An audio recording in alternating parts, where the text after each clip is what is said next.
I can't mimic voices for love or money. I'm completely hopeless at it. I was a really bad actor at school, and For more than 20 years, a single garage behind Clarence House sat sealed like a tomb, untouched, locked, and shrouded in silence. No staff dared enter. Even King Charles, it said, never pushed to ask why. But as 2025 crept closer, routine renovations unearthed a forgotten key, and what that key revealed sent tremors straight through the monarchy. Behind the rusted door lay a treasure trove of secrets, hidden letters, dusty recordings, and even a vintage car tied to an old royal scandal. And at the centre of this shadowy vault, none other than Queen Camilla. This wasn't just a garage, it was a chamber of betrayal, silence and power, a place built to keep history buried. The whispers of Clarence House had always been there, faint murmurs drifting through corridors, lined with stiff portraits of monarchs who took their secrets to the grave. In spring 2024, those whispers sharpened. A young palace footman, new to his post and untrained in what not to overhear, paused outside the Queen Consort's private study. Inside, Camilla's voice cut the air, sharp, commanding, and unmistakable. "No one opens it, not without me, ever." The reply, barely above a murmur, was a man's voice, hesitant, yet final. "Even with the renovations." Then silence, the kind of silence that weighs heavy on the walls. The footman said nothing at first, terrified of stepping out of line. But the words wouldn't leave him. That single, chilling exchange gnawed at him. What could possibly be locked away in a garage that demanded such obsession, such secrecy? Clarence House was sprawling, ancient, full of untold stories. But this space, the Queen's hidden garage near the rear gardens, seemed different. Staff came and went. Trucks rolled through with endless deliveries. Yet that one garage never opened. Always dark, always silent, coated in layers of dust, thick enough to mark years of untouched history. Not even the head butler had a key. Among housekeepers, whispers turned into hushed late-night conversations. Some swore it had been sealed since the early 2000s, while others whispered it was locked long before Charles and Camilla ever married. A former cleaner told of a strange day years back. A delivery van had accidentally backed too close to the garage doors. Within minutes, Camilla appeared, furious, demanding the driver be banned from ever returning. Another attendant recalled a royal open house, when that very door was mysteriously draped with a decorative covering, camouflaged to blend with the estate, as if hiding something too dangerous for the public eye. To outsiders, it seemed like privacy, but behind palace walls, those closest knew the truth. This wasn't ordinary caution. What Queen Camilla had with that garage was something darker, almost obsessive, and no one dared challenge it. By the time renovations were scheduled for 2025, Clarence House had fallen into a heavier silence. King Charles's health had worsened, leaving him at Balmoral more often than not. Camilla, meanwhile, grew more distant, fewer public appearances, more time spent alone, and countless hours vanishing into her study, her private wing, or that forbidden stretch near the back gardens. The hired renovation crew had no clue about the garage's infamous history. Armed with blueprints and work orders, they moved through the estate freely until one casually asked about the locked unit out back, just a simple wiring check. Suddenly the room stiffened. A supervisor stepped in, voice low but firm. "You'll skip that one." Orders from above. This time, the whispers couldn't be brushed aside. What exactly was Queen Camilla hiding in that locked garage? And why had it sat sealed, untouched and unspoken for over 20 years? Everyone sensed the truth. Once that door opened, the monarchy would never look the same again. The lock itself became the obsession. It wasn't a delicate palace fixture, but a slab of solid brass. Heavy, industrial, the type built to keep people out permanently. As renovation crews worked around Clarence House, carefully avoiding the forbidden unit, unease crept through the halls like dust gathering in corners. This wasn't just a lock. It was a warning. One electrician, passing by on his way to check a side panel, caught something others had missed. The mechanism bore a dated hallmark, 1996. That was the year before Diana's tragic death, nearly a decade before Charles and Camilla's marriage. Older than Camilla's crown, older than the public's forced reconciliation. That lock had been fastened long before she was Queen Consort, and that detail was impossible to ignore. Why would someone install such a serious barrier before the nation had even been asked to forgive her? Unless whatever was inside had nothing to do with being queen, and everything to do with something far more personal, far more dangerous. Old rumours began to resurface with a new sting. The late-night phone calls, the secret visits, the scandalous tapes once whispered about in tabloids. Suddenly, they didn't seem so outlandish. The lock itself stood as evidence of a plan laid years in advance, a plan to bury something explosive. Whoever sealed that door wasn't protecting Camilla's crown. They were protecting Camilla herself. They weren't just protecting a space. They were protecting what Queen Camilla desperately wanted, erased from memory. Senior palace aides began whispering of the past, recalling the quiet chaos that followed Diana's death. Most of her belongings were packed up, catalogued, and sent to storage or back to Althorpe. Yet, certain things simply vanished. A box here, a handful of letters, even a piece of jewellery never accounted for. The whispers faded quickly at the time, brushed aside by the crown's meticulous handlers. But what if those missing items hadn't been lost at all? What if they had been stashed away, hidden in plain sight, locked behind that heavy garage door? By now, even the most loyal staff could no longer explain it away. Clarence House had been redecorated, expanded, softened through the years since Diana's passing. But that garage, it stayed frozen, untouched, untouchable, even when new vehicles needed storage, even when space was running short. No one dared suggest it be opened. Those who tried learned fast. One gardener left his tools too close to the entrance and never returned the following season. Then came the moment that broke the silence. The engineering team needed access to the garage's side wall to inspect moisture damage. The project manager filed an official request. But what came back wasn't a denial, it was nothing at all. No response, no signature, just silence, as though the space didn't even exist. But silence, like locks, has its limits, and when the forgotten key surfaced, it shattered that carefully built wall of secrecy. At Clarence House, the silence finally broke, with a single click. It was late afternoon, one of those heavy London days where the clouds pressed low against the rooftops, trapping the air. The engineering team had halted their work, waiting for instructions, while the garage still loomed like a sealed crypt behind the hedges. Nobody touched it. Nobody even dared breathe near it.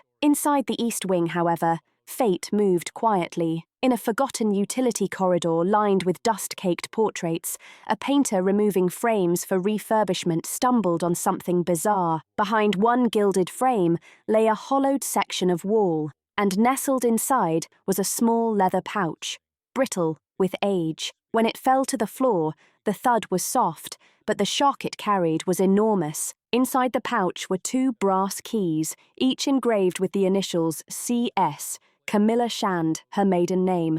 One was clearly a spare house key, but the other, it was different, heavy, industrial, and stamped with a familiar hallmark, 1996, the exact year marked on the mysterious garage lock. The painter, oblivious to its weight, turned the keys over to the site foreman. The man froze, instantly recognizing what he held. He didn't explain, didn't breathe a word. Instead, he slipped the strange key into his pocket, eyes sharp with the kind of curiosity that swallows protocol whole. That night, with Charles resting in Balmoral and Camilla occupied at a charity dinner in Bath, Clarence House was nearly deserted. Only a skeleton staff roamed its halls. The foreman moved through the gardens in the dark, flashlight in one hand, the brass key in the other. He slid it into the corroded lock. The hinges groaned, ancient and resentful, as a sudden cold draught poured out from within. The door creaked open, for the first time in nearly 3 decades. But what the foreman found inside was nothing like the garage everyone imagined. There was no royal car, no gardening clutter, no shelves of tools. Instead, the space had been deliberately altered. A false wall, painted to blend with the old plaster, concealed what lay beyond, barely noticeable unless you were searching for it. Behind that wall stretched a hidden chamber. The air was unnaturally cold, filtered and controlled, humming with quiet preservation. Inside were rows of trunks, cabinets, and sealed wooden boxes. No labels, no catalogues, just anonymous containers sitting in eerie silence, waiting. The foreman froze. He dared not step further. He backed out slowly, locked the door tight, and handed the discovery to the renovation director the next morning. By then, the key was no longer just a key. It had become a weapon, a lever prying open secrets buried not just for decades, but for entire royal generations. Orders came swiftly: stay quiet, leak nothing. But Clarence House had already begun to stir. Secrets like these spread fast, like breath-fogging cold glass. At first whispers, then louder, heavier, impossible to ignore. The renovation director tried to smother the rumours, but curiosity always wins. Too many ears, too many eyes lurking in palace corners. Within days, private security was called in. And when they returned to the garage 2 nights later, the atmosphere was different. What once looked like a forgotten storage space now felt like a vault of consequence. A chamber holding truths that could shatter crowns. The key slid in once more. The lock clicked. This time, they stepped inside. The chill that hit them wasn't weather. It was preservation. The kind of cold that comes from keeping something hidden, altered and controlled for far too long. Parts of the original garage walls still clung to the space, but someone had gone to extreme lengths to bury them. Layers of thick drywall, soundproof padding, and insulation swallowed the structure whole. At the far end, the false wall stood waiting, like a mask daring to be removed. One guard tapped it, hearing the hollow echo.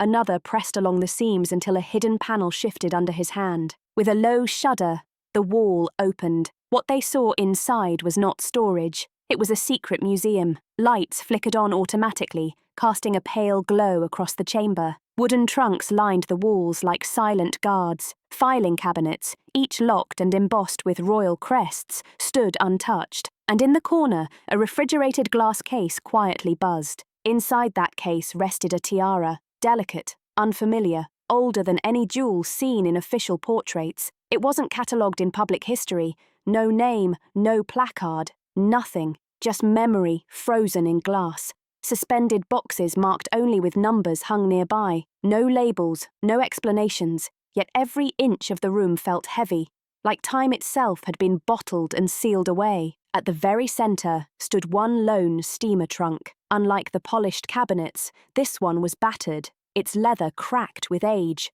Tied around the handle was a faded ribbon holding a single tag. No code, no date, just 2 letters. DS. Nothing was opened that day. Instead, officials chose silence.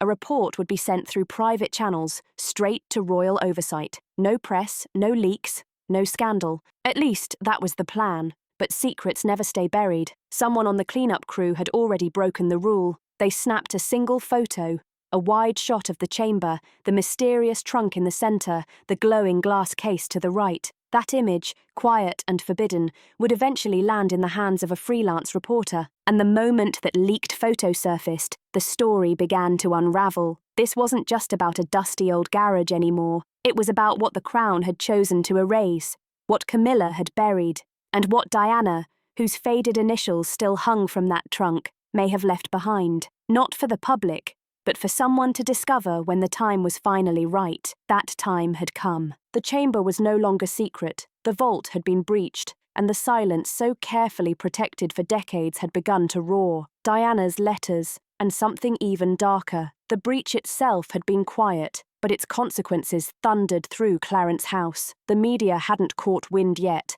but inside the palace, the chain of command erupted like fire on dry tinder. A royal historian was summoned in secret to assess the contents. His orders: catalogue, evaluate, report. But the second he opened the trunk marked DS, composure drained from the room. Inside were letters, dozens of them, some typed, others handwritten, each one touched with Diana's unmistakable looping script. They weren't speeches, they weren't diaries, these were personal letters, never sent, or perhaps sent and quietly returned. Every single one addressed to Charles, to William, to Harry, even to Camilla herself. The air grew sharp, electric, as the historian skimmed through the first pages. There was pain in those words. There was heartbreak, betrayal. But layered within was something more explosive. Diana wrote openly of her suspicions, the manipulations she felt tightening around her, the deliberate isolation, the promises whispered in private and shattered in public. She described not just the collapse of a marriage,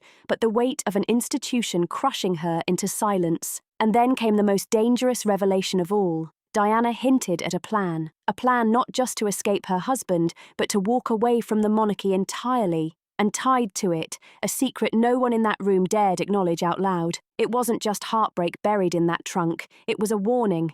Not vague, not emotional rambling, but cold, deliberate, targeted. Among the stack of letters lay a sealed envelope marked in Diana's hand, for William. When he's ready.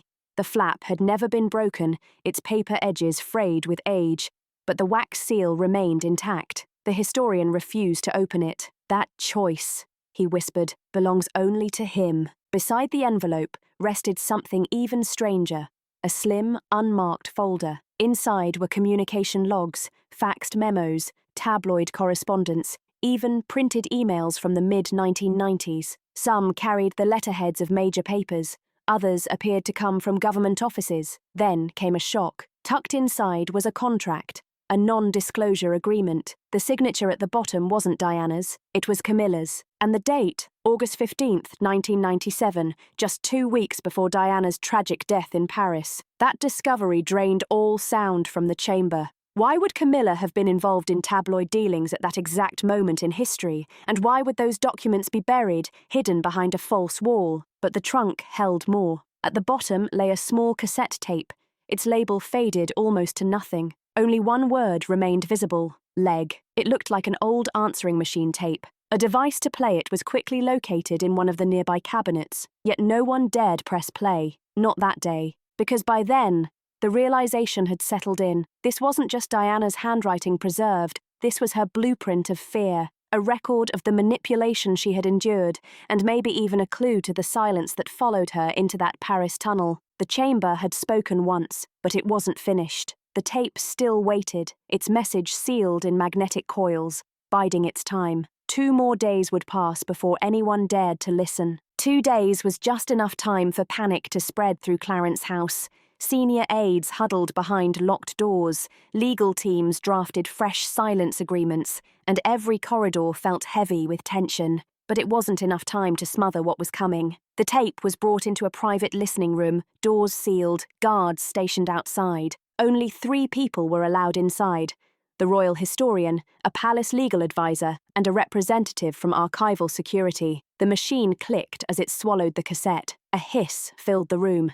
Then came the voice. Clear, urgent, unmistakable. It was Camilla, younger, sharper, her words laced with a pressure that didn't belong in polite palace conversation. The first recording almost seemed harmless. A rushed voicemail to an unnamed contact, Camilla speaking quickly about a packet that had to be collected before it leaked. But the second message cut deeper. This wasn't a voicemail. It was a live call, captured in real time, with the other voice scrubbed from the notes. And in that call, Camilla spoke of Diana, not kindly, not cautiously, with strategy. She referenced press editors by first name, detailing how narratives could be spun. Then, through the static, came the line that froze the room. If she keeps pushing this interview angle, we will release the August plan. That should stop her. The silence that followed was suffocating.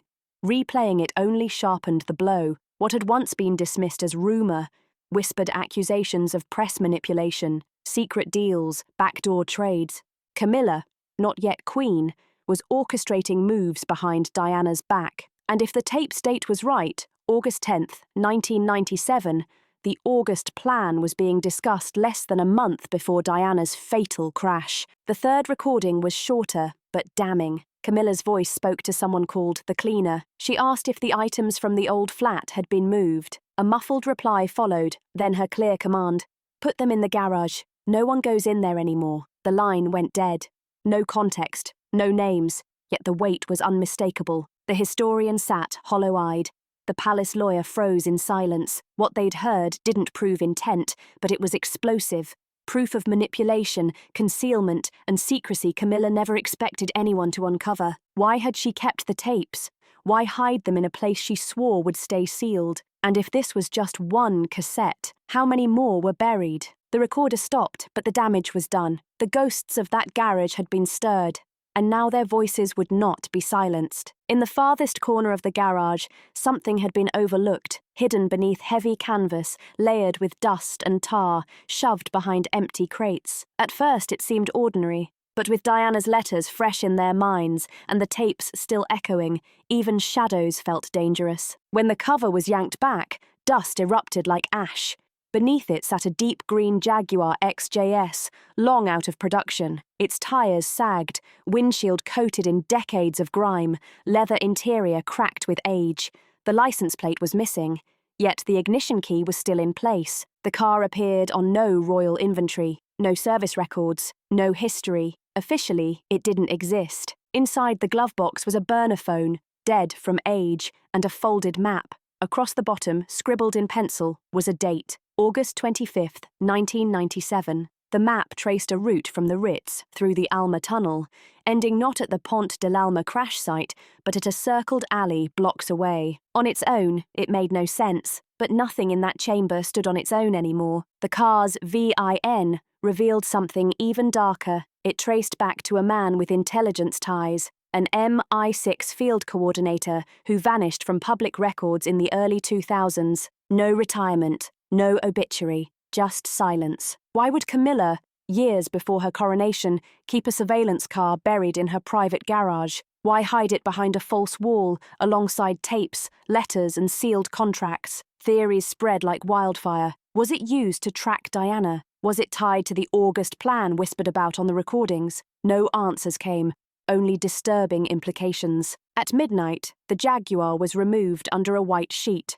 No cameras, no announcement. Not to a royal garage, but to a secured government facility outside London. Whatever truths it carried were no longer in palace hands. Yet the image lingered, a silent car, crouched in dust, holding secrets no engine should ever hold, as if it had been waiting all along to speak. The palace hoped the removal would be invisible, a surgical sweep in the dark.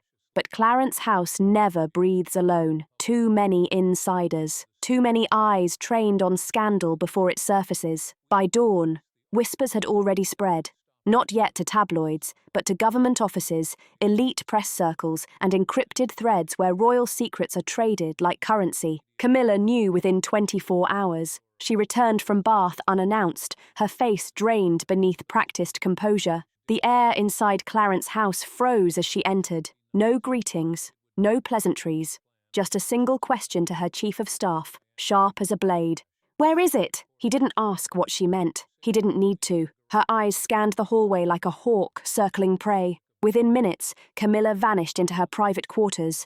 No calls, no meetings, no visitors. The West Wing was declared off-limits. What followed looked like routine protocol, but underneath, it was chaos. A royal crisis meeting was staged at an off-site location. Lawyers were pulled in, communications staff drafted statements that were never released. But outside those walls, the story had already begun to slip loose. A royal biographer received an anonymous tip. A retired royal driver was quietly approached about a green Jaguar that had never been logged. It was like watching a dam crack, pressure building behind centuries of stone. Even the oldest palace hands looked shaken, not because of what had surfaced, but because of what might still be hidden. If one garage could hold Diana's letters, secret tapes, and a surveillance car, what else had been buried under royal silence? Charles, still at Balmoral, was said to be furious. Not at Camilla alone, but at the timing, the exposure, the sheer impossibility of keeping control. He demanded a private briefing, not with aides, but with his sons. But it was already too late. William had seen the photo, the trunk, the tag, the initials DS. The media hadn't exploded yet, but the temperature was rising fast. Camilla, once hailed for her careful rehabilitation, was no longer the safe matriarch. She was a question mark in pearls, her locked garage now cracked open, its secrets bleeding into daylight. And for a family built on shadows, the past was no longer willing to stay buried. The storm had arrived, and for once, the crown wasn't holding the umbrella. In less than 72 hours, silence cracked wide open. The first headline seemed almost tame. Unusual discovery at Clarence House raises questions. But it was enough.